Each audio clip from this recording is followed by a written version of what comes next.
see new things, new ideas. But a little bit about me, like Lauren said, my name is Dan Skinzel, and I've been with Simplify for just about a couple of years now. I spent about 7 years working with BPC, and the last year or so here working with SAP's Cloud Analytics, or SAC. I bring 25 plus years of corporate FP&A experience to Simplify, and most importantly, a passion of making technology the enabler for analysts and executives to make more informed and timely decisions. So really love what I'm doing, being able to help those folks thrive in those areas. A little bit about Simplify, not a whole lot because we want to just jump into the content here. But at Simplify, we are an SAP partner recognized firm based in the heart of downtown Chicago. Our strategic focus is on BPC consolidations and planning, as well as SAP Analytics Cloud, or SAC. In addition to that, BPC Embedded and Optimized, and SAP BW and SAP integrations. But most importantly, our company goal is 100% referenceable customers, and happy to say that we routinely achieve that goal. So like working with our customers and making them more productive in what they do. So enough of the introductions. We can jump right into the content here. So just a quick overview of SAC. It is SAP's cloud-based analytics platform, and it can sit on top of existing data warehouse platforms such as SAP's BW, but it can also stand alone with data imported from many different sources via flat files, etc. So it is a very flexible tool, provides insights into data through its machine learning to help identify drivers for business outcomes. And it excels at integrated and end-to-end planning, all within a single solution. It can also do financial reporting and perform analysis of your operations, HR, sales and marketing, performance, and other activities as it bolts onto your BW or you import data from other sources. So, very flexible tool. Dan, I just want to jump in real quick. I don't notice the next slide promoting, so I just want to make sure that that's okay. Okay.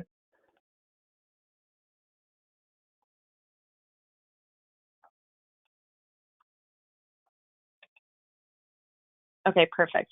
Now I see it. How's that? Yep, that's great. Great. Thank you. Thanks, Lauren. Okay, so that's just a quick overview of SAC. And now that we get into the content a little more specific about the CapEx, or capital spending and planning business case and business problem that we experience as business users. Like I said, I've been on the corporate FP&A side for 25 plus years, so I've run into these issues myself. But a lot of times, CapEx tends to be the forgotten child of the planning process. It's something that's usually done at the last minute and something that is usually manually completed and generally Excel-based. And we're doing all this to capture capital project origination materials, do cash projections, project depreciation, pull in commentary, etc.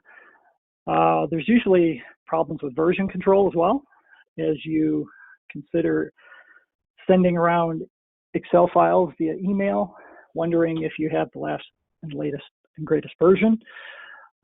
It's also hard to collect consistent commentary in this process, and it's very prone to error, as we all know. I know we all love Excel. It's very flexible, but at the same time, it can be our worst enemy at times as well when we link a lot of things together. So the solve that we have at Simplify is a prepackaged solution for CapEx planning. It's going to help eliminate a lot of overhead and drive accountability and improve transparency. So what the goals of the tool are are a streamlined capture and analysis of proposed CapEx projects, a way to perform analysis of the cash needs and the P&L impact. Also, a way that once projects individually and collectively are approved, a way that you can push those results to other systems within your organization for forecasting and planning purposes. It also can provide us with print-ready and drillable reports, both at the executive level and at the analysis level. Again, being able to drill into those reports to get to the lowest level of detail needed for any particular analysis. It's also going to improve the efficiency of your process too. So when we compare it to a strictly Excel-based process, we're usually looking at upwards of up to 60% improvement in the way we track, analyze, and forecast our CapEx, which can be significant for the organization. It's also going to provide instant info into the drivers of your capital spend to ensure that you are always in alignment with your company strategy. And this can really be applied to a wide array of industries as well, not only manufacturing, but distribution, wholesale, retail, etc. So with that, I want to just jump right into the demo and not spend any more time on PowerPoints, as we all see those way too often. Let me just jump right over to the tool.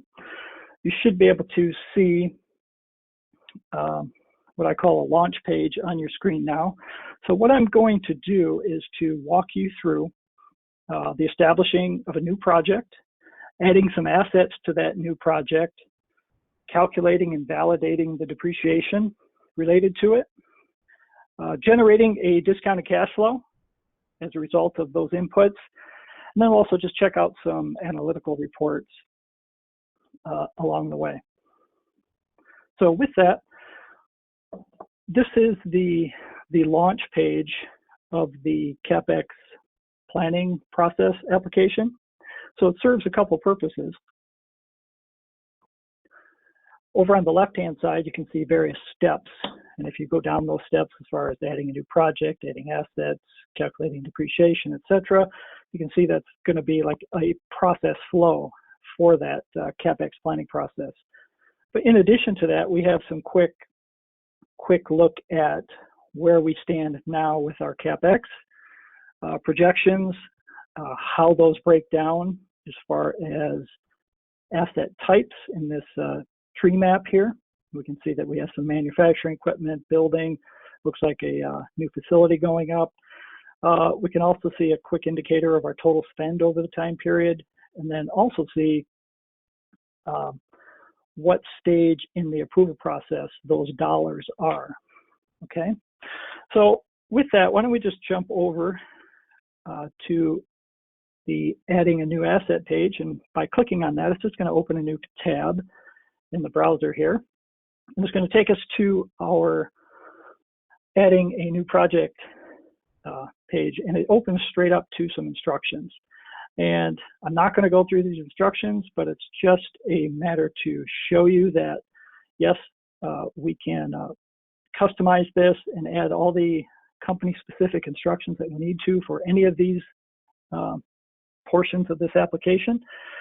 In this case, it's pretty generic thing here, but always opens up to the instructions for the user. So going to the add a new project record, what we're going to see here is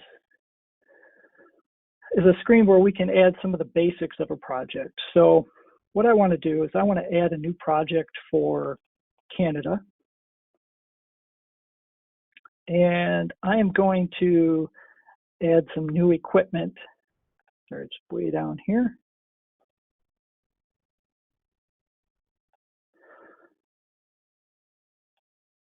Right here, I'm going to add some new equipment for Canada.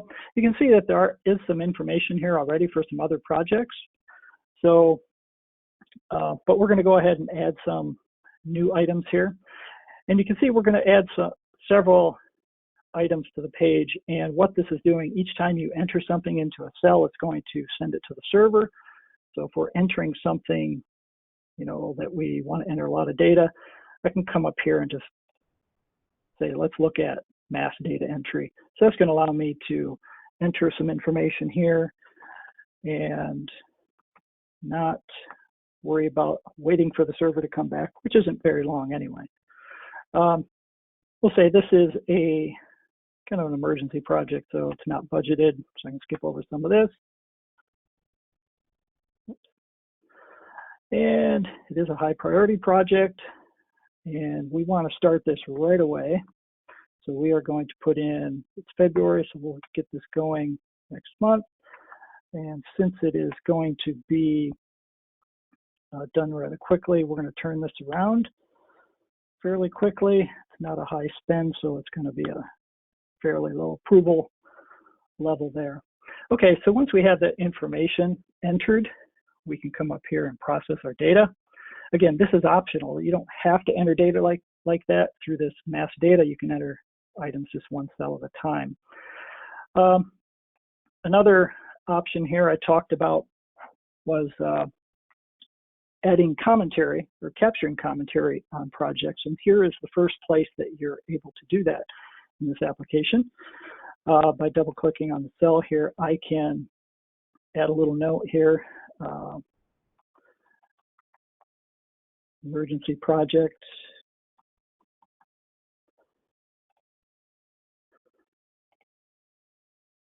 And that note will follow this information wherever it goes throughout the system. So when someone calls up this region of data, they will see this note. Okay, so this is a way to capture and follow those notes through the system. Okay, another piece of information that we would add to a project would be the drivers of that project.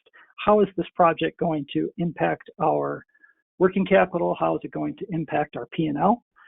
So we are going to locate that project here.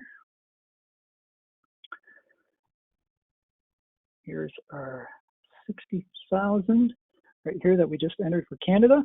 You can see there was another one for the US under that project number, but for a different entity.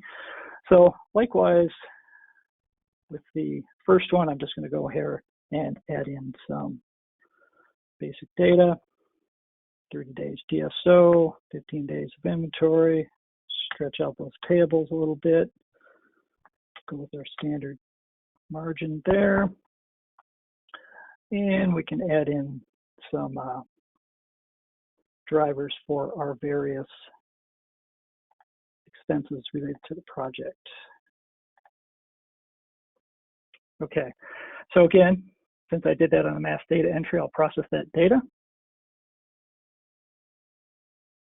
Okay, so now as FP&A professionals, assuming that's what a good portion of you are on the call, as far as doing a discounted cash flow, we need to use these throughout all the years of the planning horizon for the project. So what I'm going to do is I'm going to seed those drivers for this project.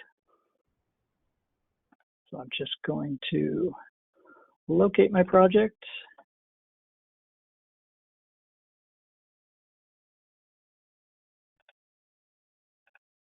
And we'll let that run. And what that is going to do is basically is copying out all of this data, base data, so that we can use it in our discounted cash flow later. Okay, so what we've done, we've entered all the high-level project information for this $60,000 piece of equipment. Okay, so what we can do now is, since we've added the high-level project information, we can now go through and add an asset. We can add a single asset, we can add numerous assets. It really depends on the project. Again, it's going to take us to a instruction page. Obviously, this one's a little wordy, but we want to make sure everything's clear here. One thing I do want to point out in this area here is the system is capable of using different depreciation methods to project our depreciation. In this case, we have straight line, double declining balance, as well as units of production. These are indicated in the system by these codes here, 1, 2, 3.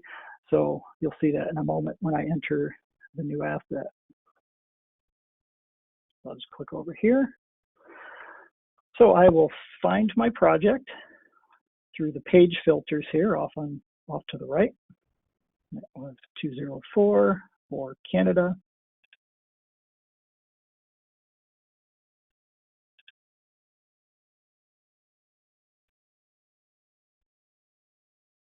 There we go. And we're going to send this to the manufacturing cost center.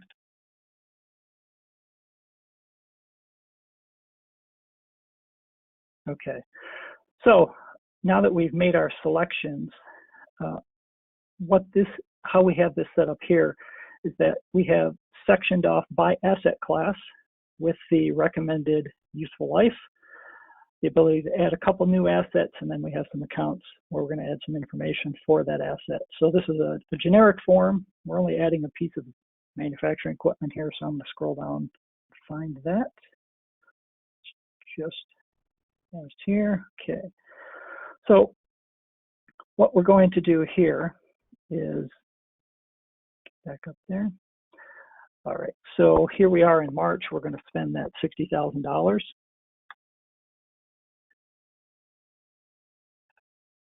Okay.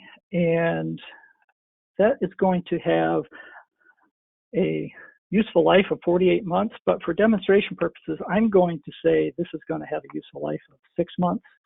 So you can see the depreciation, see the asset become fully depreciated. And I'm going to, for simplicity, just use the straight line method. And we will come over here. The first 60,000 I put in is, you'll notice that is the month and amount of the purchase. But in addition to that, I'm also going to put in the amount in the period that we want to, or that we're anticipating placing this item in service. So this is serving two different purposes. We're serving the treasury functions purpose of, hey, when do I need the cash to make this expenditure? And also from a P&L and planning standpoint, is when is this going to be placed in service? When is my depreciation going to kick in? Okay. So with that, we can take then and calculate the depreciation. And we would do that here, again, by just clicking on this data action button. Okay. So while that's running in the background here, I am just going to take the opportunity and take us over, for sake of time, to look at a report to validate that depreciation, just to make sure the analyst is comfortable with the results. You can see that also you could calculate the depreciation from here. So it's accessible from multiple areas of the tool. So I'll click on the validate depreciation here.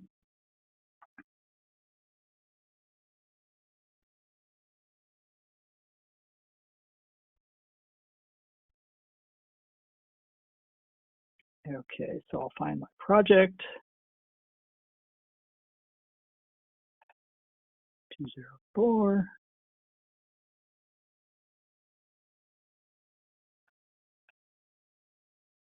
Get my cost center. Okay, you only need to make the amount of selections over here so that you can see what you're looking to validate. In this case, we can see our, well, this is the $40,000 project here. Let me, well, it's gonna give us the same example anyway. The point is that we have an investment here that we made in March. We can see that depreciation has been placed in service in April, and we can see that depreciation take place every month until it's fully depreciated out in September. And we all know that this is really, you know, like a 4-year asset, but just for example's sake, just wanted to show you that, well, how this system will calculate a residual book value of the asset, so that at any point in time, you know exactly what the book value is of that asset from a planning perspective. So there's numerous things you can do with that information. You can feed that to a separate planning model from a balance sheet perspective. We can also take this depreciation here and feed that to our P&L planning model. There's lots of things that we can do with this generated information. So looking at this, we're now satisfied that everything calculated correctly. So we can go back to our launch page, and let's take a look at the discounted cash flow. The discounted cash flow is a little more involved than what we've looked at so far, which was been simply doing some data entry. But what we have here, what I'm going to do is just kind of take you through an existing example so that you can see it's a little more robust than the $40,000 investment that we have. A little more detail here, but I can show you how it works. So in this case, we have, it's a separate project number. It's actually two project numbers going on here. We can quickly correct that with our story filter, as it's called, at the top of the page here. Okay, so here's what happens with the project when it's first added and all those drivers are seeded and makes this ready to go. So all the drivers that we initially entered were all entered into year 0 here. And when we seeded those, we sent those out all the way through the up to 15-year planning period. So in this case, the only thing that we would have that would need to be populated in this tab would be net revenue, assuming that this is a revenue generating asset. So what I've just done is I've deleted the year 1 revenue, and you can see that all the P&L information zeroes out. So with that, let me just drop in a number here, and you see that you should have put another 0 on there. There we go. There we just great. Okay, so now we have $300,000 revenue in the first year, and then you can see the revenue stream in the out years, kind of ramping up in the middle and then dying out as the product life cycle winds down. So with that, what has happened here is we've populated cost of goods sold through all the way down through these other expense items related to the equipment. And that's all based on these drivers that we entered. So we get here and we say, okay, those drivers were all well and good, but it's just not it's not projecting the P&L like I would expect. So as we review these, we can have the conversations with our business partners. We can say, yeah, that's really, that's more like a 26% gross margin product. So I can come down here. I don't have to go back to the driver page because it's already here. I can change that to 26%, and you can see it's automatically changed that. So one thing that is so cool about FAC is that we can use something called an inverse formula.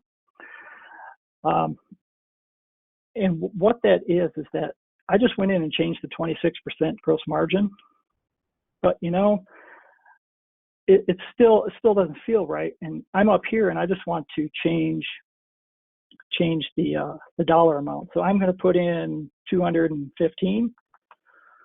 In Excel, we'll get our famous circular reference, I believe, when we do this, but not here. You can see that it automatically changed the gross margin to 28.3%. I could then come back here and change this 28.3% to something else. I could do this all day, and it will kind of loop that and provide the proper data where you need it, when you need it. Okay, so that's a real-time feedback there as you analyze and get the data in the state that you need it for moving the project along for approval by the appropriate parties. The one thing that we need to do from a calculation standpoint that's not real time, but close to it by the time you click on the data action here, is that the change in working capital. We have the DSO, we have the day sales outstanding, but as you know, with cash flow, it's not about what my AR balance is that we can easily calculate with the DSO and the net revenue. It's about what that change is from period to period. So those behind the scenes calculations that we kick off by just hitting this calculation button will take those items and recalculate based on the change in sales that you did, the change in expenses. It's going to take that P&L impact and make those appropriate changes. You can also come in here and change the days as well, and then recalculate your net working capital.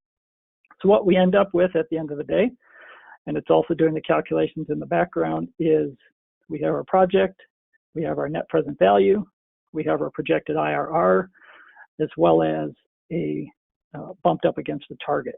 So as you can see, it's pretty robust tool, and it's going to get everyone using the same source of information and the same format that can be maintained centrally. So it's a very valuable tool. So with that, jumping back to the launch page, just wanted to take a peek at a couple other aspects of the application that are valuable as we look at approving projects, looking at summaries, etc. We can take a quick look at the approval process. This is not going to be a full-fledged workflow, if you will. This is going to be, let's make sure we get the dollars in the right place where we need them. So let's take a look at that Canadian project.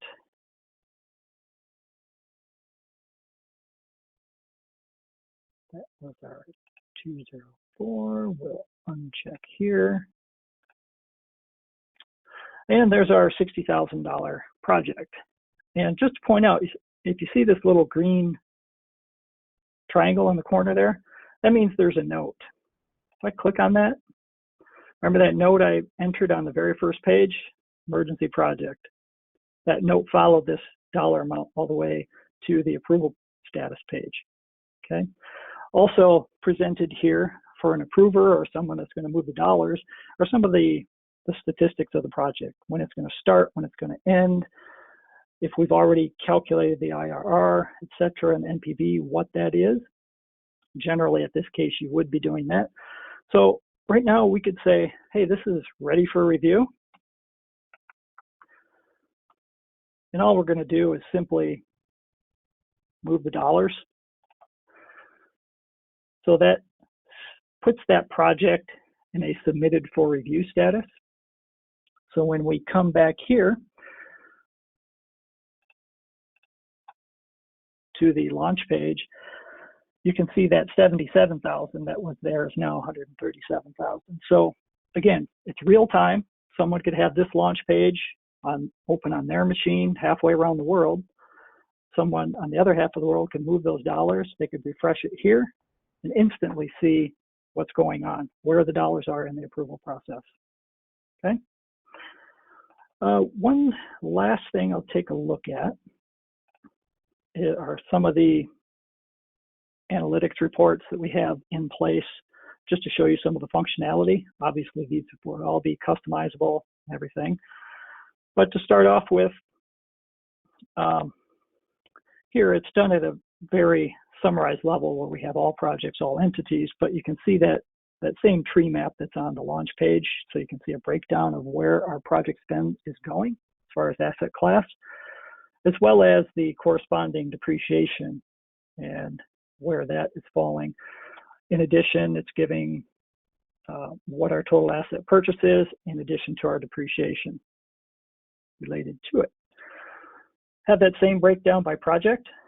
You can also take a look at it by project. You can see we have some facility, manufacturing, and IT projects here and where those are falling out.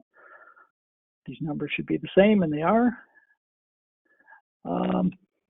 And I know as FP&A professionals, we love charts and more charts.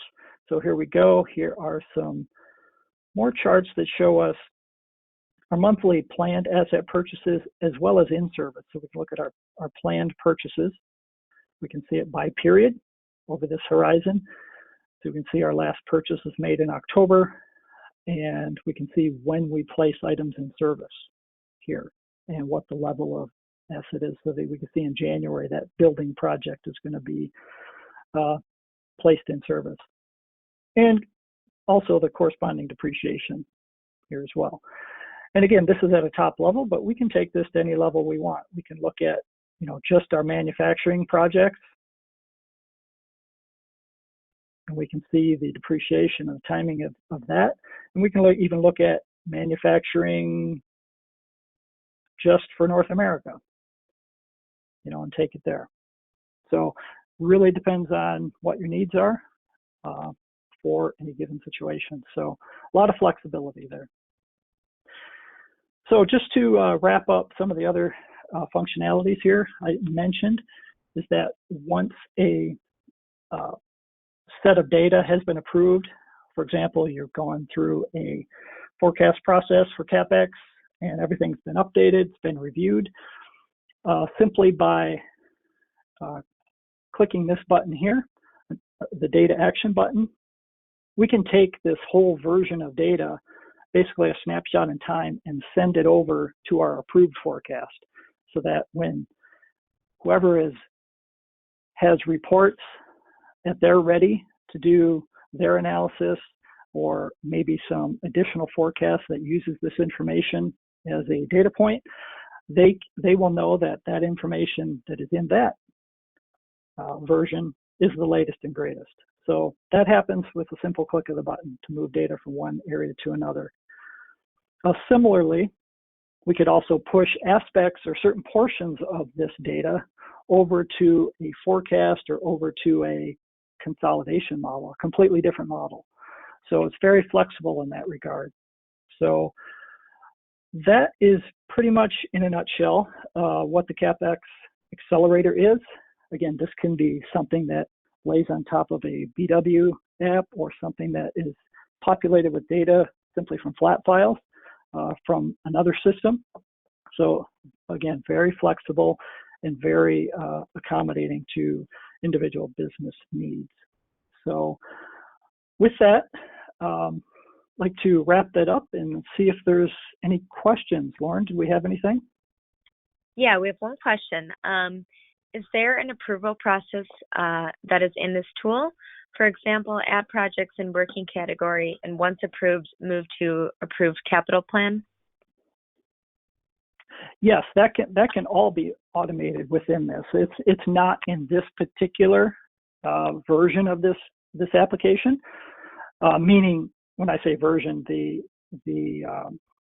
just how this particular one was built out. But that can be done with these data actions, and I believe it can also be done in an automated fashion when something hits something like an approval, that it can also be shipped off somewhere else. Okay, great. Yeah, no other questions. I think we're good. Very good. Okay, well, I appreciate everyone's time today, and hopefully you found this information valuable. And like Lauren said originally, please feel free to reach out to either one of us with any additional questions that maybe didn't come to your mind right now, but we're always available to answer those. So, Lauren? Great. Yeah, thanks everyone for joining today, and we will talk to you soon. Have a great day. Bye now.